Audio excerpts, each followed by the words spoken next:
आज मैया ने कन्हैया का सुंदर श्रृंगार किया है, नूपुर पहनाए हैं और चलाने लगी, कन्हैया को चलाना सिखा रही है। और जैसे ही चलाने लगी तो भगवान तो नाचने लगे। आज एक ब्रज की गोपी ने कन्हैया को नाचते हुए देख लिया और जैसे ही भगवान को नाचते हुए देखा तो मन में बड़ी प्रसन्न हो गई और दौड़ती दौड़ती अपनी गोपियों की मंडली में आई। गोपियों ने पूछा, अरे इतनी उतावली क्यों होती है, तूने ऐसा क्या देख लिया? उस गोपी ने कहा कि आज मैंने वह देखा है, इतना सुंदर स्वरूप कि बार बार देखने का मन करता है। गोपियों ने कहा, अरे क्या देख लिया? तो वह गोपी बोलती है, आज मैंने परब्रह्म परमेश्वर को यशोदा के आंगन में नाचते हुए देखा है। मैया यशोदा कन्हैया की उंगली पकड़कर नचाती हैं। अब सब विचार कर रही हैं कैसे जाएं भगवान के दर्शन करने के लिए। सासू जी तो घर से बाहर जाने नहीं देती। सासू जी बड़ी खतरनाक होती हैं, कोई स्वयं सब जगह चली जाती हैं, लेकिन बहू को घर से बाहर नहीं निकलने देती। लेकिन गोपियों को भी लगा कन्हैया के दर्शन करने जाना चाहिए, मन नहीं माना। देखे बिना काना जब मन नहीं माना, इन आँखों से आज हमने ब्रह्म पहचाना है।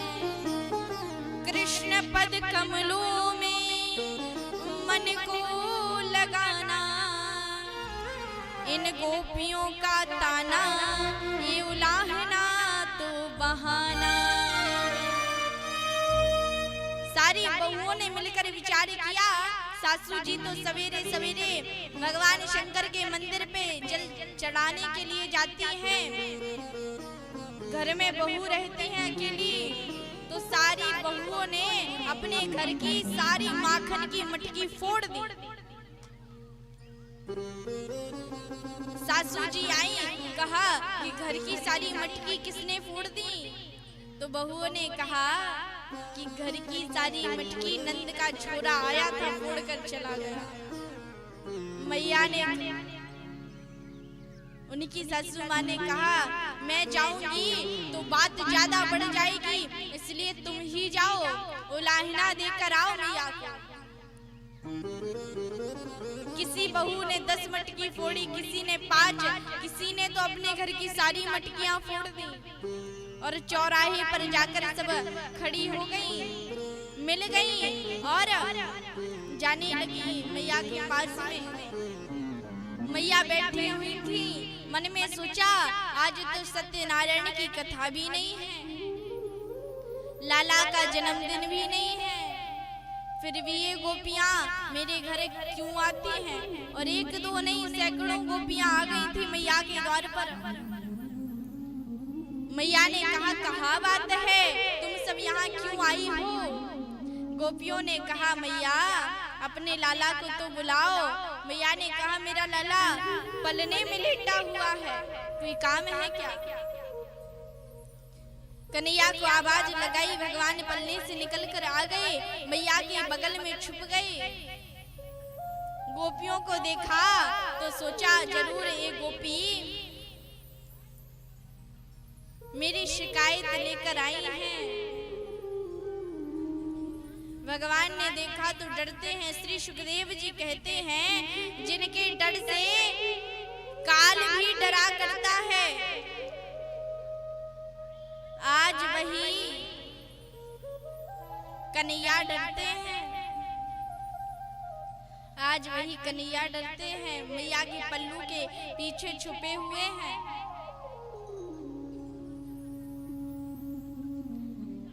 मैया ने कहा, क्या बात है, तुम यहाँ क्यों आई हो? गोपियों ने कहा, अरे मैया, लाला कितनी शरारत करे आपको पता है, हमारे बछड़ा छोड़कर आ जाए। मैया ने कहा बछड़ा छोड़कर आ जाए तो काम ही तो करे। गोपी ने कहा नहीं, जब गाय दुहने का समय आता है तब बछड़ा छोड़कर चला जाता है। कहा तो थोड़ा डांट दिया करो, आंखें दिखा दिया करो, फिर ऐसा काम नहीं करेगा। गोपी ने कहा मैया, जब मैं आंख दिखाती हूँ ना, डांट लगाती हूँ ना, तब आपका लाला मुस्कुरा जाता है, और जब मुस्कुराता है तो हमारी गुस्सा ठंडी हो जाती है। तो मैया ने कहा हम क्या करें जब आपकी गुस्सा ठंडी हो जाए। गोपी ने कहा नहीं मैया, आज सवेरे हम पंजीरी भूंज रही थी। सत्यनारायण के घर में कथा थी, और जब पंजीरी भूंज रही थी तब आपके लाला पता नहीं कहां से दो पिल्ले पकड़ कर लाए और सत्यनारायण के सिंहासन पर जाके बिठा दिए, और खिड़की से हाथ जोड़कर बोले भाभी जी राम राम। मैंने कही राम राम। कहा अपने सत्यनारायण जी के दर्शन तो कर लो। मैं पंजीरी को छोड़कर दौड़ते हुए रसोई में गई, दौड़ते हुए मंदिर में गई तो वहां देखा कि सत्यनारायण के सिंहासन पर पिल्ले बैठे हुए। ऐसा ऐसा उद्यम मचाए आपका लाला। एक गोपी बोली अरे मैया क्या बताऊं, आज मेरे घर पर कन्हैया आए, मटकी फोड़ कर चले गए। कहा मटकी फोड़ दी तो थोड़ा ऊपर टांग दिया करो, छीके से टांग दिया करो। तो गोपियों ने कहा अरे मैया हम टांगती हैं, लेकिन अकेले माखन नहीं खाते, अकेले माखन नहीं चुराते, अपने बंदरों को साथ में लेकर आते हैं, अपने ग्वाल वालों को साथ में लेकर आते हैं, फिर मटकी फोड़ते हैं, फिर मटकी के दही को खाते हैं, दूध को खाते हैं, माखन को खाते हैं। कहा गोपी ने कि आज तो मैंने एक मटकी को पीपल से टांग दिया और खिड़की से देख रही थी तो आपके लाला ने पता है क्या किया,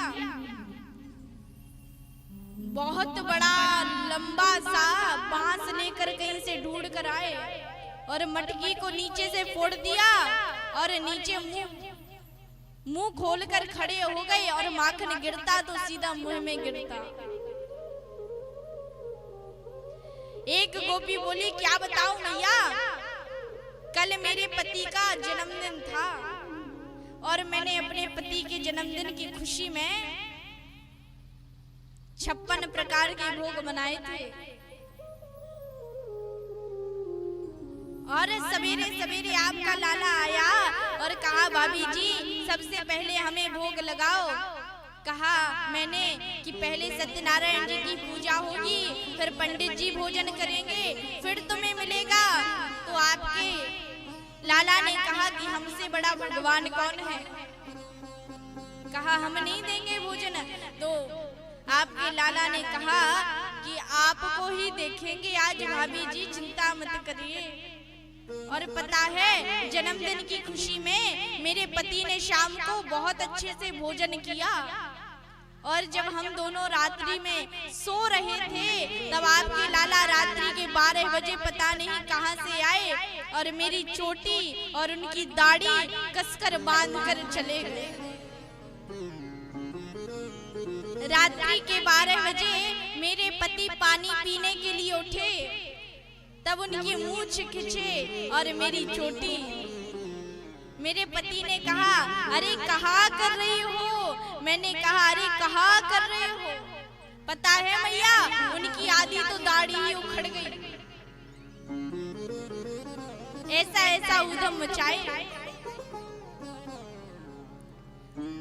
मैया ने जब ये सुना तो कान पकड़ लिया कन्हैया का, मरोड़ने लगी। कहा ऐसी शैतानी करे मैया। जब यह कहा तो मैया ने कहा अरे 9 लाख गायें हैं हमारे पास में, लेकिन फिर भी तू गोपियों का माखन चुराता है।